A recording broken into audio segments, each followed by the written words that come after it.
Hi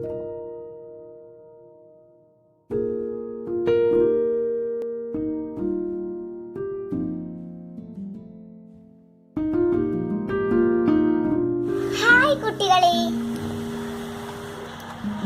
എല്ലാവർക്കും സുഖമല്ലേ? ടീച്ചർക്കും സുഖം. അയ്യോ, ആ കുട്ടി എന്താ കരയുന്നത്? ടെക്സ്റ്റ് ബുക്ക് കൊണ്ടുവന്നില്ല അല്ലേ?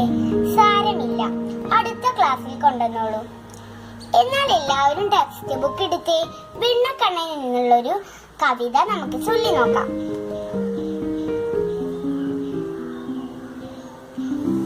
ആദ്യം ടീച്ചർ ഒന്ന് പാടിത്തരാം. വെണ്ണക്കണ്ണൻ. സ്നാനവും ചെയ്തു നീ യാഗമീ പോളവും പാലിച്ചേ നല്ലോയി പാൽവെണ്ണ ഞാൻ. നീയുള്ള നീ ചെയ്തുമേ താരാതി എങ്ങോ നീ പോകുന്നു തന്നമ്മേ ചൊൽ. അപ്പൊ എല്ലാവർക്കും ഈ കവിത വളരെ ഇഷ്ടമായില്ലേ? ടീച്ചർക്കും വളരെ ഇഷ്ടമായി. ഇനി മക്കൾ എന്താ ചെയ്യേണ്ടതെന്നറിയോ? വീട്ടിൽ ചെന്ന് നല്ലോണം ഈ ടെക്സ്റ്റ് ഒന്ന് വായിച്ചു നോക്കുക. അപ്പോൾ എല്ലാ കുട്ടികൾക്കും ബൈ ബൈ.